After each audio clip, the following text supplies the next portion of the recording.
Buat kalian pemilik Agya atau Ayla ya khususnya ya, karena ini saya lagi ngeceknya Agya Ayla. Kalian harus jaga benar-benar yang namanya oli mesin.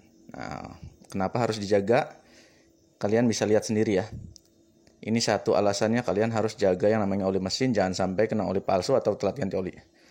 Nah, ini mobil kondisi tutupnya saja sudah begini, banyak slud atau lumpur di tutupnya. Ini menandakan kondisi mesin juga nggak jauh beda dengan kondisi tutup mesin. Nah, jadi kalau udah slud seperti ini, jangan yang namanya kalian itu flushing atau flashing. Malah akan memperparah kondisi mesin. Loh, bukannya di flashing itu baik? Baik kalau belum ada keraknya atau belum terlalu parah. Tapi kalau kondisi seperti ini, yang ada mesin kalian malah makin hancur. Tahapan paling benar adalah mau nggak mau kalian harus turunin mesin, bersihin semua, pasang lagi, baru itu benar. Jangan lupa juga ya, mesin Agya atau Ayla ini sudah tidak menggunakan timing belt. Jadi menggunakannya itu timing chain atau rantai ya, yang adanya itu di dalam mesin.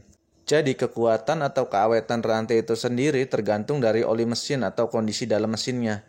Makanya kondisi mesin itu harus dijaga benar-benar. Nah, ini kondisi udah dibuka ya. Jadi dalamnya itu udah parah banget. Ini bagian headnya.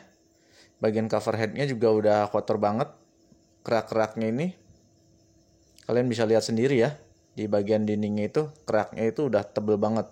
Kalau sudah kondisi seperti ini, dua kemungkinan pernah pakai oli palsu atau sering telat ganti-ganti oli nih. Kalau kondisinya itu seperti ini. Untuk bagian mesinnya sendiri nggak jauh beda ya kondisinya dengan bagian cover head. Kelihatan bagian timing chain ini, bagian gearnya ini udah hitam banget dan pinggir-pinggir dindingnya ini udah penuh dengan kerak. Untuk bagian atas ini, noken as itu ada dua, harusnya itu warnanya bening ya, bersih ya warnanya itu. Jadi di baut-bautnya juga ini udah ngeslud semua. Udah banyak lumpur atau kerak-keraknya. Jadi ini udah nggak bakal bisa hilang kalaupun kalian flushing. Nah, ini untuk bagian bawahnya. Tadi kenapa saya bilang harus wajib yang namanya ganti oli rutin atau jangan sampai kena oli palsu. Nah, ini bagian ini, filter ini.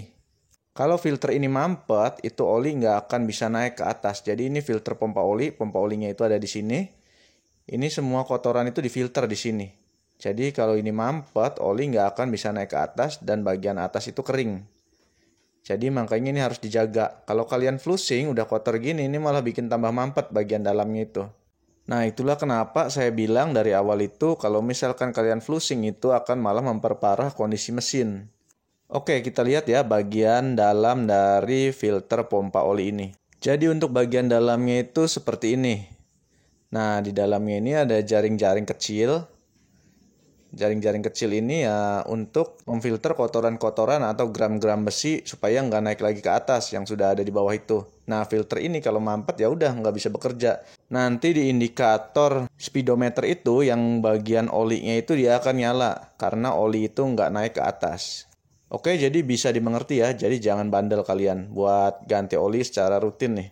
Jangan telat-telat lagi deh atau cari oli yang benar-benar oli original. Nah, untuk bagian samping ini sama. Di sini banyak kerak. Nah, ini yang saya bilang tadi tidak menggunakan timing belt, tapi menggunakan timing chain. Jadi kalian harus benar-benar nih jaga kualitas oli supaya timing chain ini awet.